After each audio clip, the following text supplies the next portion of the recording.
दवा जब असर ना करे तो दवा जब असर ना करे तो माँ नजर उतारती है, माँ नजर उतारती है। वो माँ है जनाब, वो माँ है जनाब, वो हार कहाँ मानती है, वो हार कहाँ मानती है। जन्नत का हर लम्हा दीदार किया था, जन्नत का हर लम्हा दीदार किया था।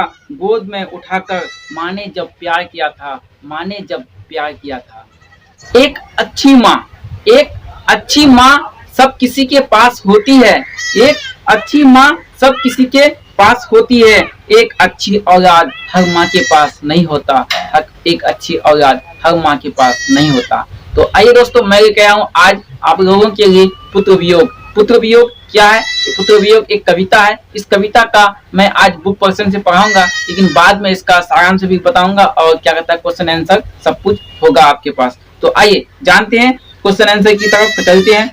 तो पुत्र वियोग में क्या कहता है कि आज दिशाएं भी हंसती है, आज दिशाएं भी हंसती है, उल्लास विश्व पर छाया, मेरा खोया हुआ खिलौना अब तक मेरे पास ना आया।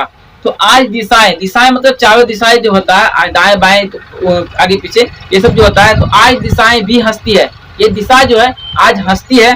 तो है उल्लास विश्व पर छाया, मतलब ये विश्व जो संसार है उसमें एक खुशी उल्लास छाया हुआ है। लेकिन मेरा खोया हुआ खिलौना, जो उसका बेटा था, उसका पुत्र था, उसको खिलौना मानते थे, उसका खोया हुआ खिलौना अब तक उसके पास लौट के ना आया, मतलब वो कहीं मर गई थी।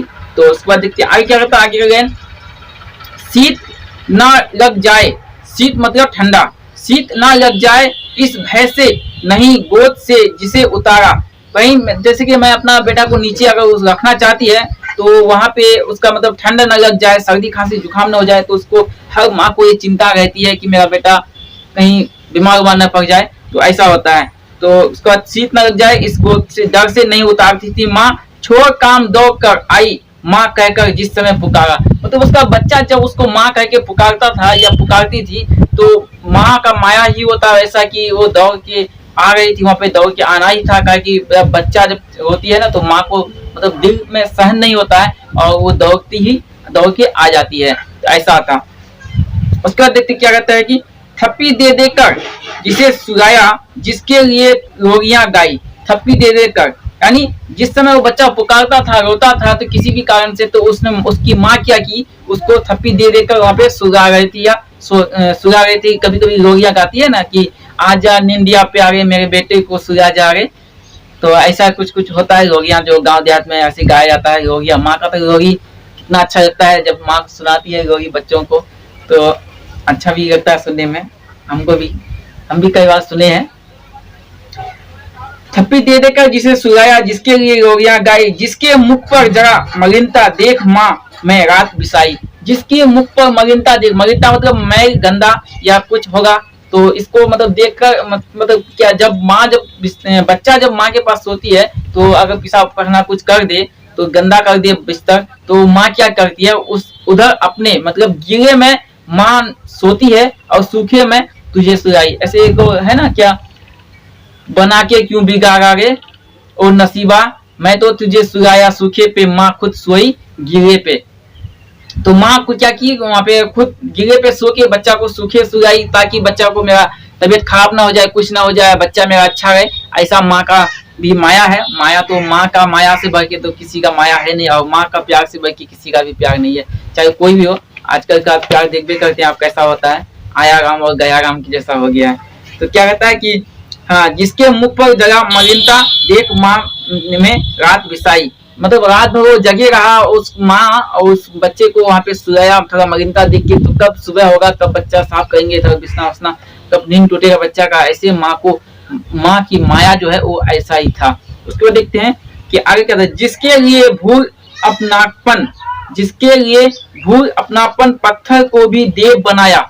जिसके लिए भूल अपनापन, अपना जो वेशभूषा है, रंग रूप सजावट, क्या कहता है कि आजकल का जो जब नया जो दुल्हन आती है तो वो कितना अच्छा से सजावट करके आती है, उसका मेकअप वेकअप इधर उधर कहीं थोड़ा सा छूट ना जाए ऐसा वो करती है। लेकिन अपना वो रंग रूप छोड़ देती है एक बच्चे के लिए। क्या करती है, जब से एक बच्चा होता है किसी भी पुत्र होता है या पुत्री होता है, एक औलाद होता है, तो वो अपना रंग रूप सब भूल जाती है और एक बच्चे के ऊपर निछावर हो जाती है। एक बच्चे का सहारा, मतलब वो समझता है कि अब यही मेरा सहारा, अब इसी को हमको सजाना है, करना है, वो करना है। तो ऐसा वहाँ पे माँ करती है। इसलिए यहाँ पे कहता है कि जिसके लिए भूल अपना अपन पत्थर को भी देव बनाया। अब पत्थर की बात किया जाए तो मतलब किसी भी खिलौना को या पत्थर को वो भगवान मानती है, उसी तरह भगवान अपने बच्चे को भी मानती है माँ। क्या कहती है? बच्चे को भगवान भी मानती है, ये मेरा भगवान है, इसी से अब मेरा होगा रहन सहन गुजर बजर, ऐसा कुछ माँ कहती है या समझती है। वो भगवान की मूर्त को भी छोड़ के अपने बच्चे को पहले देखती है, तब वो कहता है मंदिर जाके यहाँ वहाँ टेक करती है, माथा करती है। वो ये नहीं जानती है बस मेरा बच्चा अच्छा रहना चाहिए, मेरा बेटा को हमेशा सुख दो, शांति दो, अच्छा से रखना भगवान, ऐसे भगवान करता है। अल्लाह गॉड जो भी धर्म में जैसा पूजनीय है, हम किसी भी धर्म का विरोध नहीं करेंगे कि हिंदू धर्म पूजा करता है, मुसलमान भी करता है, सिख ईसाई सब चारों करता है, लेकिन उसका अपना अपना तरीका होता है पूजने का, इसलिए वो करती है। तो वो क्या करता है कि पत्थर को भी देव बनाया। वो कहीं भी जाके अपना पत्थर को देव भगवान बना लेते हैं। कहीं नारियल दूध बसाते, कहीं चढ़कर शीश नवाया, कहीं भी कैसे, जैसे कि मंदिर में गया तो वहां कहीं दूध चढ़ाया, फूल पात चढ़ाया, पूजा पाठ किया, तो कहीं दूध चढ़ाता, कहीं नारियल। जैसे हनुमान मंदिर में अक्सर नारियल फोड़ा जाता है, नारियल को फोड़ता है। और कोई क्या करता है कि यहाँ पे हाथ में रख के, यहाँ हाथ पे रख के तब ऐसे मारता है, तब क्या करता है फूल फटाता है नारियल को। इससे क्या था, शुभ कार्य में नारियल फोड़ना चाहिए, ऐसा मानना है पूर्वजों का। और कहीं कहीं किताब सब में भी होगा, पुरानों सब में, महाभारत में या कहीं होगा, इसका जानकारी हमको नहीं होता। तो क्या कहता है कि नारियल फूल चढ़ाते, कहीं शीश नवाते, जहाँ भी हो, जैसे कि मस्जिद मंदिर दरबार में हो, कहीं भी गोकुल धाम में हो, वहाँ पे थोड़ा सा शीश नवाना चाहिए। ऐसे पूजा पाठ करता है जो इसको शीश नवाया करता है। तो आगे देखते हैं क्या कहता है कि फिर भी कोई कुछ ना कह सका, छीन ही गया खिलौना मेरा। फिर भी इतना हम मन्नत मांगे, इधर उधर घूमे भटके, सभी चारों धाम गए, चारों धाम जाने के बाद, इतना सब कुछ करने के बाद भी कोई मेरा मतलब पुत्र को रोक नहीं पाया, फिर भी हमसे छीन लिया। है किस्मत, ऐसा कैसे मेरे साथ हो गया। ऐसे माँ रोती बिरक्ति बोलती है, ऐसे माँ रोती बिरक्ति बोलती है। तो कोई भी रोक नहीं पाया उसके बेटे को, उसका बेटा छीन ही गया। बेटा छीन, या खिलौना का मतलब हुआ उसका पुत्र हुआ। क्या हुआ? उसका पुत्र हुआ। अब छीन ही गया मेरा खिलौना, मैं असहाय विवश बैठी ही। मैं असहाय मतलब अब उसका कोई सहारा नहीं रहा, अब उसका कोई सहारा नहीं रहा। इसका सुभद्रा जी का कोई सहारा नहीं रहा। अब वो असहाय हो गया, मतलब क्या कि सब कहता है ना कि जब जिसको भी देता है तो छप्पर फाड़ के, और जिससे लेता है तो छप्पर फाड़ के, तो ऐसा कहावत है। तो इसलिए जब वो लुटी तो लुट ही गई, मतलब कि उसका कोई अब सहारा नहीं रहा, बस वही एक पुत्र था उसका। तो अब देखते हैं कि मैं असहाय विवश बैठी ही रह, उठ गया छोना मेरा। मतलब कि मैं बैठी रही, देखती रही, उठ गया मेरा छोना। मतलब छोना क्या था? ये पुत्र जो खिलौना था उसका, वो खत्म हो गया। अब तड़प रहे हैं विकल प्राण ये, मुझको पल भर शांति नहीं है। अभी इसका मन जो है बार बार तड़प रहा है, भटक रहा है कि मेरा पुत्र, जब भी कोई भी माँ का पुत्र अगर कुछ होता है, इधर उधर कहीं भटक जाता है, अरे दिन भर के लिए अगर किसी का पुत्र, छोटा सा बच्चा दिन भर के लिए किसी का पुत्र अगर कहीं चल जाता है तो उसका माँ का प्राण कैसा करता है, तो उसी से वो पूछ लीजिएगा आप लोग। देखते करते हैं कि हमेशा खाना पीना सब छोड़ के पहले पुत्र को खोजना, बच्चा को खोजना, बच्चा कहाँ गया, कोई बता इधर गया तो उधर जाता है, कोई बता उधर गया तो उधर जाता है। ऐसे इधर उधर भटकते रहता है, जब तक उसका पुत्र ना मिले तब तक उसको कलेजे में ठंडक या चैन या शीतलता नहीं पहुंचती है। मुझको पल भर शांति नहीं है, वह खोया धन पा ना सकूंगी, इसमें कुछ भी भ्रांति नहीं है। मतलब वो खोया हुआ, उसका जो खिलौना खो गया, उसका धन जो खो गया पुत्र, तो अब उस क्या सोचता है कि अब इसको हम पा नहीं सकेंगे, वो कहाँ चला गया, क्या हो गया, तो कहाँ चला गया, क्या हो गया, अब इसको नहीं खोज सकेंगे, ये भ्रांति है मेरे दिल में। अब माँ का भी दिल है तो कोमल तो थोड़ा होता ही है, तो माँ भी माँ होती है, इसलिए अब उसको बोलता है कि हम इसको अब खोज नहीं सकेंगे, मिल ना सकेगा, ये हमें नहीं मिलेगा। अब देखते हैं, फिर भी रोता ही रहता है, नहीं मानता है मन मेरा। अब उसका वो जानता है कि अब हम अपने बेटे को नहीं पाएंगे, नहीं मिलेगा, लेकिन फिर भी वो रोता ही रहता है अपने बेटे के लिए। किसके लिए? अपने बेटे के लिए वो रोता ही रहता है। जानता है वो कि हम बेटे को नहीं पाए। जरा जटिल नीरस लगता है सुना सुना जीवन मेरा, जरा जटिल नीरस लगता है सुना जीवन, सुना मेरा। अब वो अपने बेटा को जो नहीं पाएगा, इसलिए उसी ख्याल में वो यहाँ पे क्या करती है, वो भटक रही है उसका आत्मा कि मेरा बेटा कब हमको मिले, कब हमको मिले। ये लगता है एक बार यदि पल भर को उसको पा जाती। उसका दिल में ये ख्याल आता है कि हम एक बार अपने बेटे को पा जाते एक बार बेटे को पा जाते। और कहता भी है, पिता कहता है, क्या कहता है, कैसे कह दूं कि थक गया हूं मैं। मतलब अपने बाल बच्चा को संभालते संभालते अपने बोल नहीं पाता है, लेकिन उसका महसूस करता है कि कैसे मैं अपने बेटे से या बच्चे से कह दूं कि थक गया हूं मैं। मतलब कि उसको कोई भी काम, जैसे कि अब बेटा जो प्यार होता है, तो बेटा जो जब रोता है तो उसको चुप करने कोई कोई बच्चा ऐसा भी होता है उसको चुप करने, न जाने किस किस का हौसला हूं मैं, न जाने किस किस का हौसला हूं मैं। मतलब ये बच्चा जो है, माँ जो है बोल नहीं पाती है कि कैसे थक गया हूँ या कुछ हो गया है तो नहीं बोल, लेकिन बेटा के प्रति हमेशा उसका प्यार बना हुआ रहता है। तो मेरे देखिए अब क्या कहता है कि ये लगता है एक बार यदि पल भर को उसको पा जाती, जी से लगा प्यार से सर सहगा सहगा उसको समझाती। जी से लगा मतलब एक बार हम कोई भी, जैसे कि कोई भी खो जाता है उसको हम कहीं भी ढूंढते मिल जाता है, उसको हम सहगा के उसको हम बुझाते हैं कि ऐसे मत जाओ, ऐसे मत जाओ, यहाँ मत जाओ। उसको सहगा के उसको मनाता, उसको कहता कि इधर तुम मत जाओ, उधर मत जाओ, ऐसा वो कहता। ठीक, तो अब तो मिलेगा नहीं, उसका बेटा तो खो गया, लेकिन वो सोचता है, दिल में महसूस करता है कि एक बार आ जाती मेरे पास तो उनको सहगा के बुझा समझा के उसको कहते कि अब तुम मेरे साथ मेरे पास रहो, इधर उधर मत जाओ, ऐसा वो अपने दिल में ठानती है। कौन? सुभद्रा कुमारी, उसकी माँ। अब देखिए आगे क्या कहता है कि मेरे भैया मेरे बेटे अब माँ को यूं छोड़ ना जाना।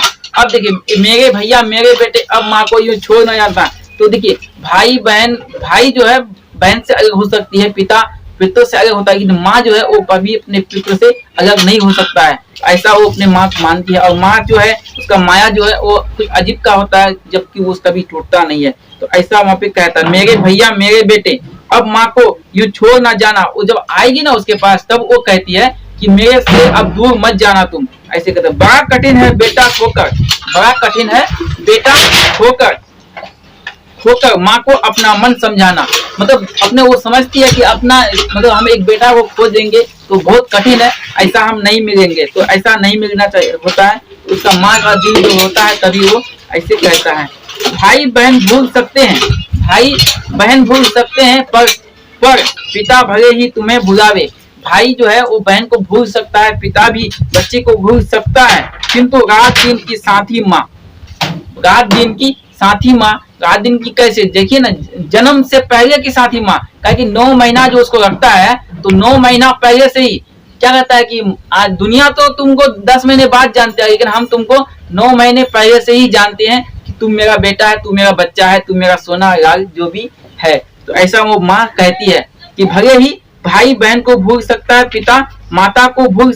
पिता भले ही तुम्हें भुलावे, किंतु रात दिन की साथी माँ जो है वो बच्चा का बहुत प्यारा होता है, उसका साथी होता है, उसका क्या कहता है कि एक दोस्त भी होता है। जब कोई मुझसे पूछता है, अब मोहब्बत बची